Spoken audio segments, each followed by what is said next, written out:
Pai, do Filho e do Espírito Santo. Amém. O anjo do Senhor anunciou a Maria, ela concebeu do Espírito Santo.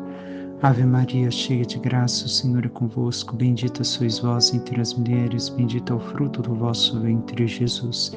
Santa Maria, Mãe de Deus, rogai por nós, pecadores, agora e na hora de nossa morte. Amém. Eis aqui a serva do Senhor, faça-se em mim segundo a vossa palavra. Ave Maria, cheia de graça, o Senhor é convosco. Bendita sois vós entre as mulheres, e bendito é o fruto do vosso ventre, Jesus.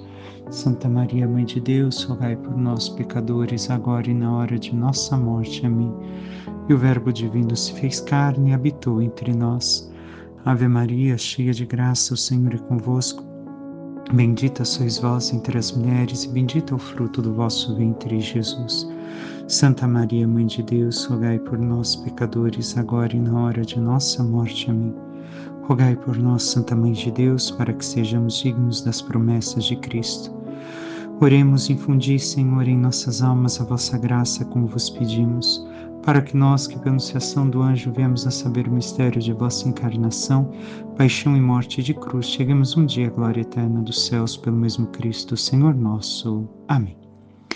Caríssimo irmão e irmã, hoje nos reunimos para meditar justamente a quinta-feira da 7ª semana do tempo comum.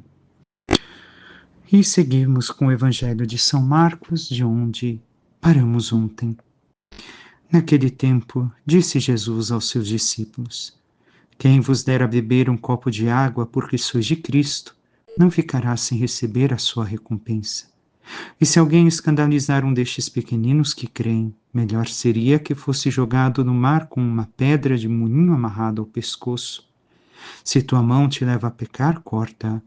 É melhor entrar na vida sem uma das mãos do que tendo as duas ir para o inferno, para o fogo que nunca se apaga. Se teu pé te leva a pecar, corta-o. É melhor entrar na vida sem um dos pés do que tendo os dois ser jogado no inferno. Se teu olho te leva a pecar, arranca-o. É melhor entrar no reino de Deus com um olho só, do que tendo os dois ser jogado no inferno, onde o verme deles não morre e o fogo não se apaga. Pois todos hão de ser salgados pelo fogo. Coisa boa é o sal. Mas se o sal se tornar insosso, com que lhe restituireis o tempero? Tende, pois, sal em vós mesmos e vivei em paz uns com os outros. Palavra da salvação, glória a vós, Senhor. Caríssimo irmão e irmã, a passagem de hoje, mais uma vez, parece um pouco de difícil acesso para nós.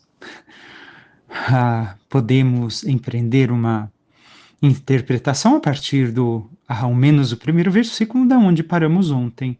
Porque quem não é contra vós, é por vós. Quem não é contra nós, é a nosso favor. E com isso quer dizer o que, Jesus? Se alguém nos dar a beber um copo de água porque nós somos de Cristo, não ficará sem receber a sua recompensa.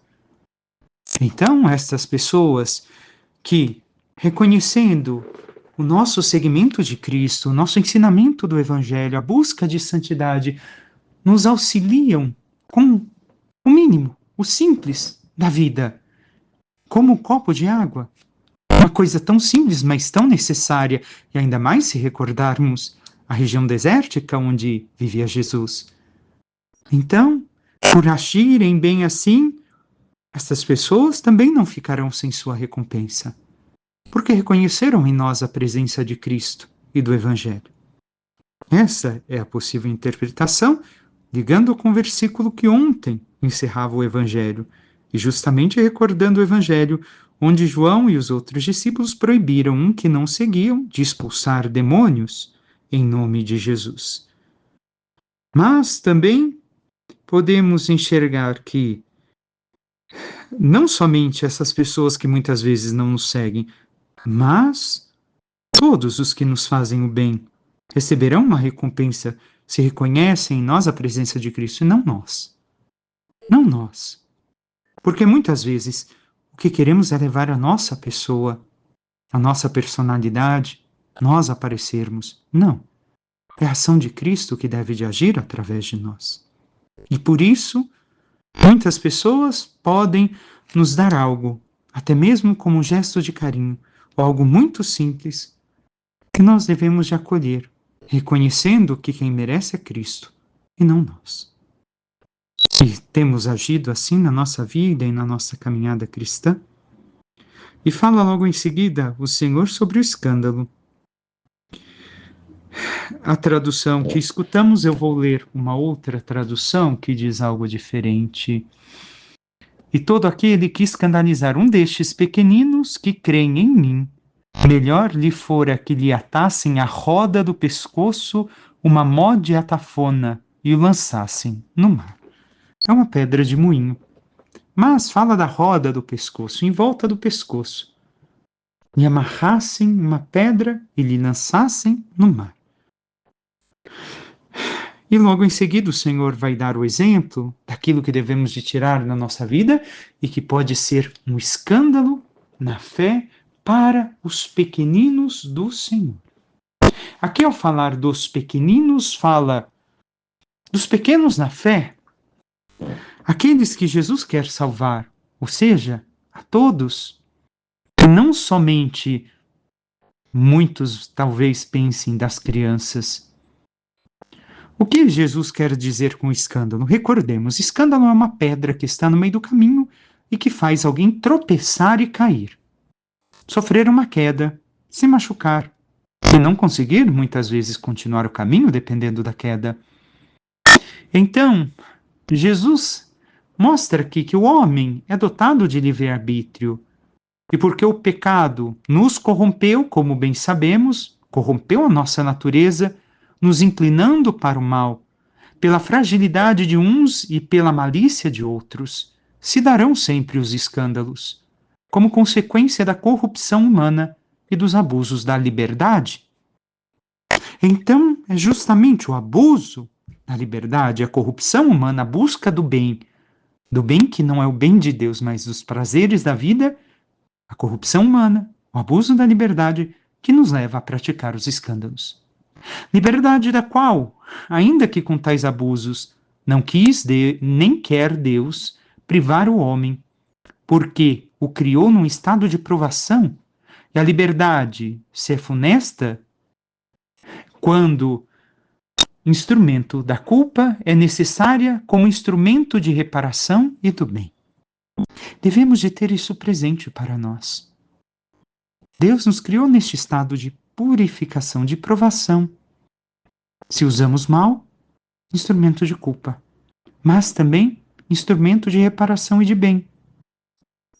Então, o que Jesus quer atestar ao predizer tal fato? Ele lastima avisando de sua punição. Os escândalos se produzirão porque está ao nosso poder cometê-los. Podemos cometê-los como podemos não cometê-los.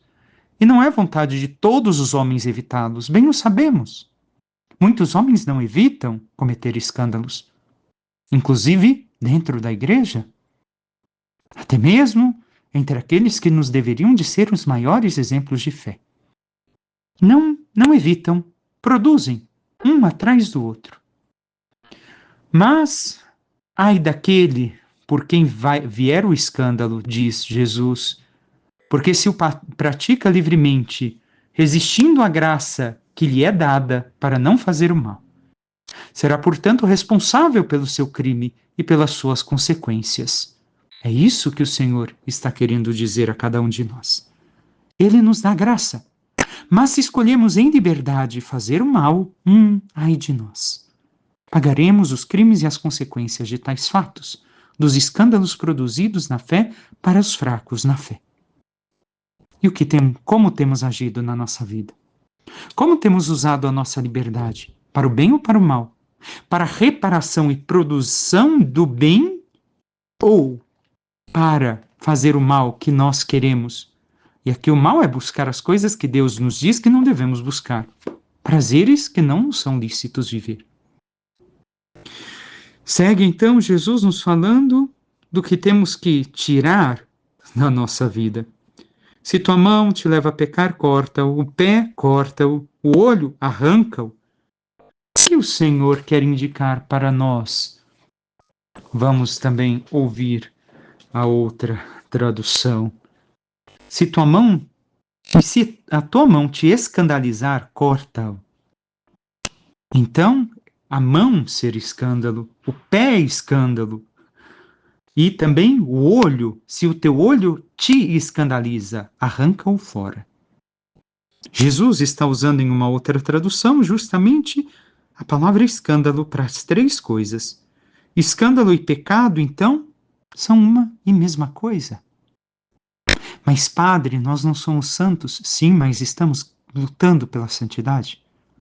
Estamos buscando viver aquilo que o Senhor nos pede, imitando Jesus? Seguindo o exemplo dos santos e santas que nos precederam e nos precedem no reino dos céus? E que avançaram um caminho mais do que nós? Então, Jesus, o que está querendo indicar para nós?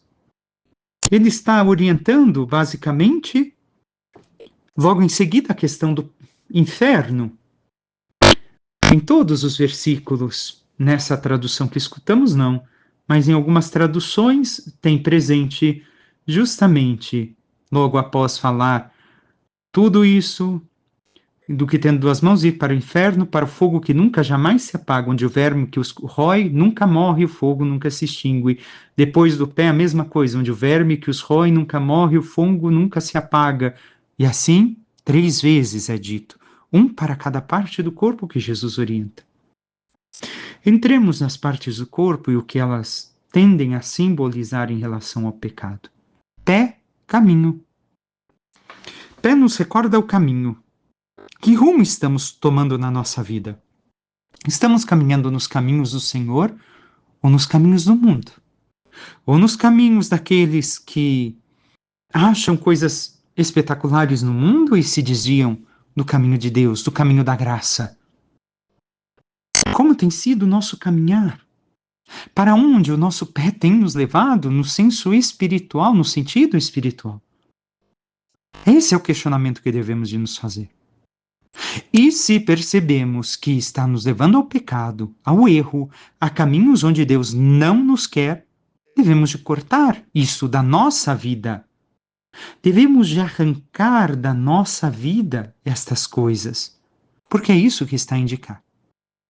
O pé, a mão, os olhos são coisas necessárias para a nossa vida.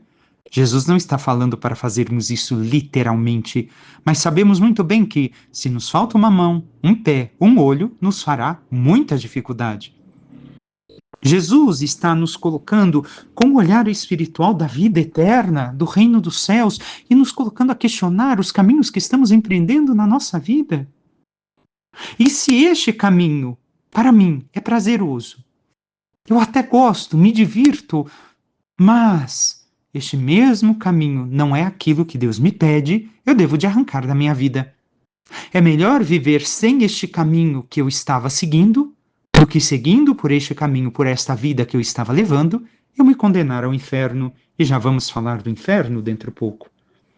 Logo em seguida, fala da questão, aliás, pulei a mão.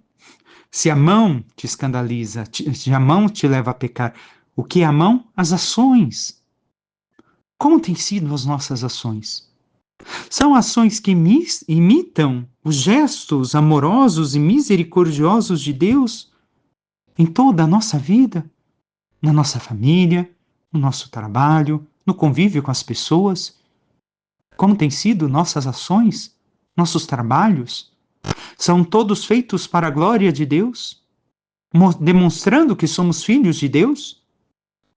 Ou nós temos agido de forma egoísta, pensando somente em nós, no que receberemos em troca, porque hoje o mundo age assim, eu também vou agir da mesma forma?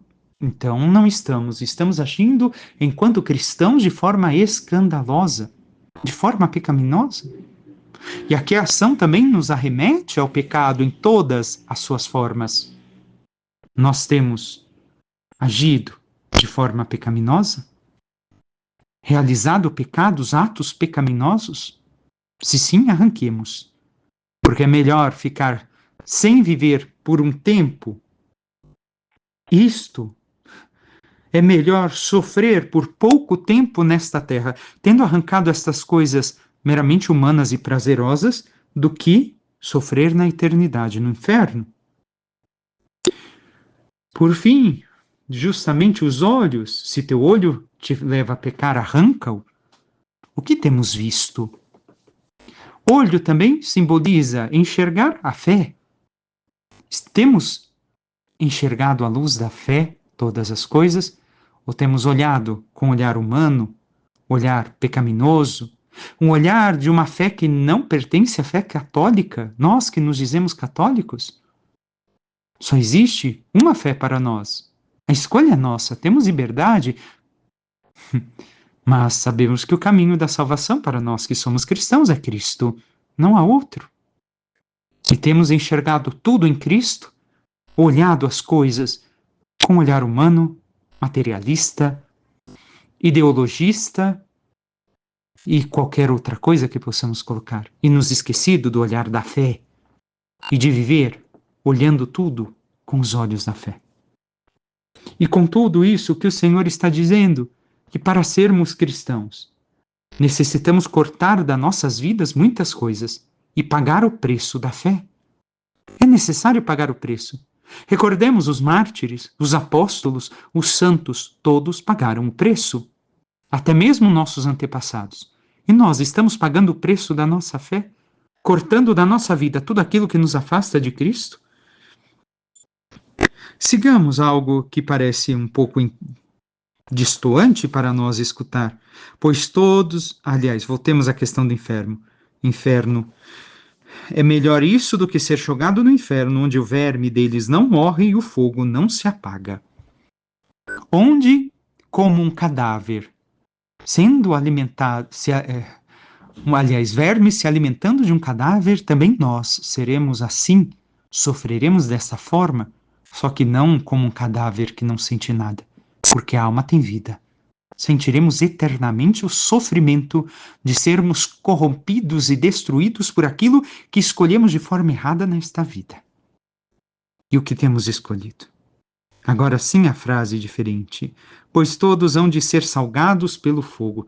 Salgados pelo fogo. Outra tradução, porque todos serão salgados pelo fogo e toda vítima será salgada com sal. Então está nos falando do quê? De vítima. Ou seja, pagar o preço, o sacrifício da vida cristã. Mas, o que quer dizer salgados pelo fogo? Nós devemos de compreender aqui, desprender daquilo que escandaliza, ainda que seja uma coisa que nos pareça tão necessária quanto os olhos, os pés e as mãos. Jesus ensina assim como no sacrifício a vítima é salgada para não se corromper, recordemos, o sal não corrompe. E no fogo, vivo das tribulações e da luta contra o pecado, há de a alma consumir os maus afetos e conservar a pureza, sem a qual terá de curtir um fogo que não se extingue. É isso que Jesus está nos indicando. O fogo vivo das tribulações. Recordamos as tribulações que vimos ainda esta semana com o livro de Eclesiástico? Prepara-te para a provação. Como o ouro e a prata são purificados no fogo, aqui Jesus está indicando este fogo que nós devemos de, na tribulação da vida, que é um fogo, purificar do pecado e conservar a pureza, para não cairmos no fogo do inferno. Nós devemos de ver, estamos realmente buscando uma vida assim? E alguns comentadores vão dizer, vamos escutar agora sobre esta frase duas coisas. Quanto à humanidade culpada, há uma lei que cada um de seus membros tem de sofrer. É preciso que todos eles passem pelo fogo, da mesma sorte que todas as vítimas deviam passar pelo sal. Mas é preferível passar pelo fogo do sacrifício voluntário a cair nas chamas eternas do inferno. E qual é a nossa escolha? O fogo da purificação voluntária ou as chamas eternas do inferno? E outro, cada um daqueles será, por assim dizer, salgado pelo fogo, de modo a não poder nunca ser consumido durante a eternidade. Ao contrário, estes como vítimas agradáveis a Deus, serão temperadas com o sal para desfrutar da glória eterna. O que nós escolhemos? O fogo eterno ou a purificação nesta vida para aproveitar, desfrutar a vida eterna? Encerra Jesus falando do sal e da paz. Coisa boa é o sal. Mas se o sal se tornar insosso, com que lhe restituireis o tempero? Tende, pois, sal em vós mesmos e vivei em paz uns com os outros. Jesus recorda mais uma vez, o sal purifica. Então, nós não somos instrumentos de ruína e perdição para o mundo, mas o seríamos se o sal em nós se corrompe, perde o sabor. Que o sal deve nos manter incorruptíveis, que é a fé, na vida e na doutrina, zelosos e capazes do ministério da salvação das almas.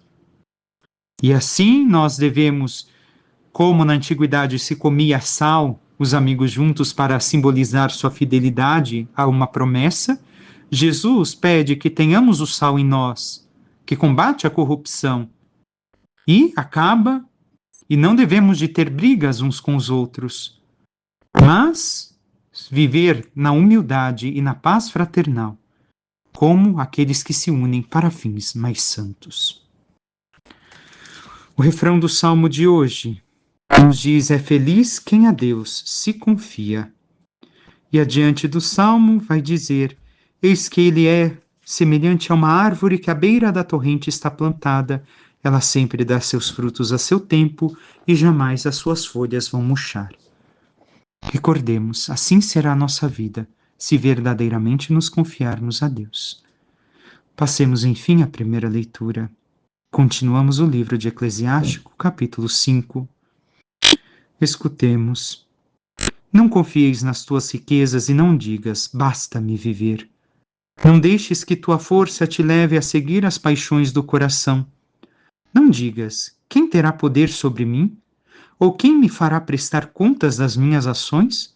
Pois o Senhor com certeza te castigará. Esta primeira parte do texto nos mostra que devemos evitar a presunção e não sermos autossuficientes, como não devêssemos de prestar contas a ninguém. Devemos de recordar que necessitamos da graça e do auxílio de Deus e que vamos prestar conta sim de nossas ações. Se não prestarmos aqui nesta terra, o prestaremos na eternidade. Ou ambos. Se fizemos o mal aqui, como um crime que também se coincide com pecado, aqui ainda prestaremos contas do mal que fizemos. Não devemos de ser presunçosos, mas sim humildes e ter uma atitude de quem confia em Deus. E ainda segue: não digas pequei, e de que mal me aconteceu, pois o Altíssimo é paciente. Não percas o temor por causa do perdão, cometendo pecado sobre pecado.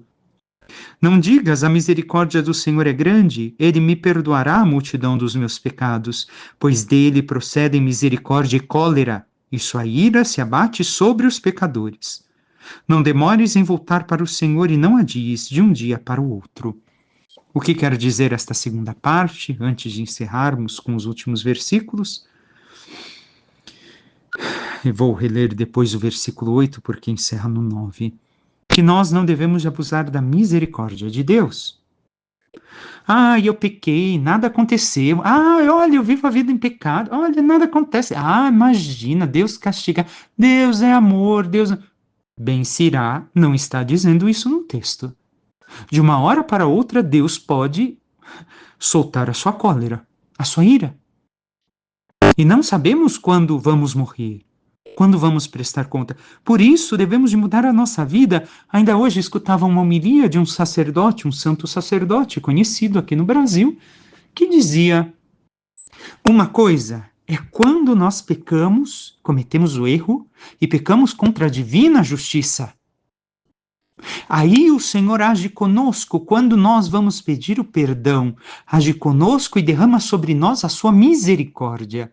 O problema é quando nós pecamos contra a misericórdia, o que restará para nós? Deus sendo misericordioso. Ai, Deus é misericordioso e tal, Ele vai me perdoar. Ai, não tem problema eu fazer essa coisinha errada, esse pecadinho. Não, olha, Deus é muito misericordioso. Cuidado, Ben Sirá já está alertando isso que eu escutei nesta homilia. Cuidado, nós pecamos contra a justiça de Deus e Deus derrama sobre nós a sua misericórdia quando nos arrependemos e pedimos perdão. Mas se nós pecarmos contra a misericórdia, o que nos restará senão o castigo? Este é o problema, que nós brincamos com a misericórdia de Deus. Muitos homens, a maior parte da humanidade, se abriga na misericórdia de Deus para continuar cometendo pecado, mas não entende que está abusando do que resta e não restará nada.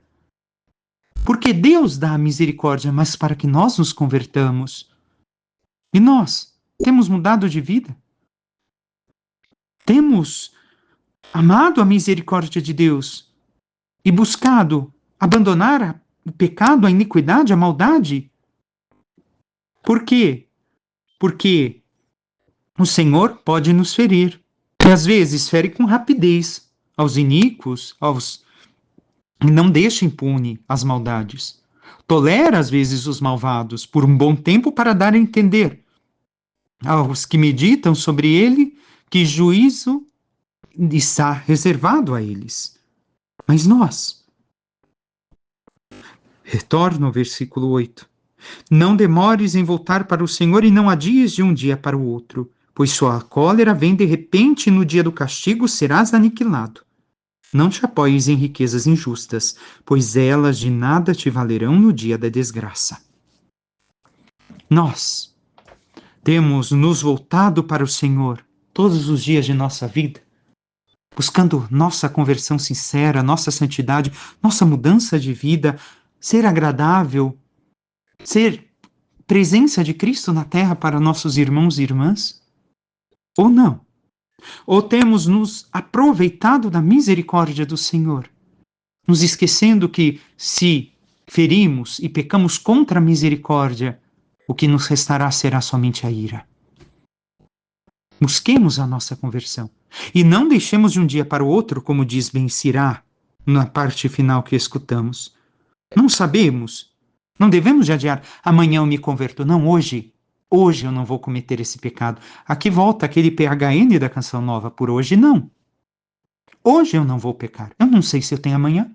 Hoje eu quero estar com Deus, hoje eu vou rezar, hoje eu vou fazer as coisas agradáveis a Deus, porque é o que me resta. Não sei se amanhã estarei aqui. E temos vivido uma vida assim, de virtudes, na graça de Deus, nos apoiando na sua misericórdia, amando a sua divina misericórdia, para que Deus aplaque sua ira no momento de juízo contra nós? E temos nos apoiado em Deus ou nas nossas conquistas? Ou na nossa autossuficiência, nos nossos prazeres, naquilo que temos, como encerra o versículo 10. Isso não valerá no dia da desgraça, ou seja, no dia em que, se não estivermos lutando pela santidade e abandonando o pecado, iremos sofrer todas as consequências do mal que fizemos e do bem que não nos esforçamos por fazer. Peçamos à Santíssima Virgem Maria, nossa Mãe, que interceda por cada um de nós e nos ajude a sermos verdadeiramente filhos de Deus.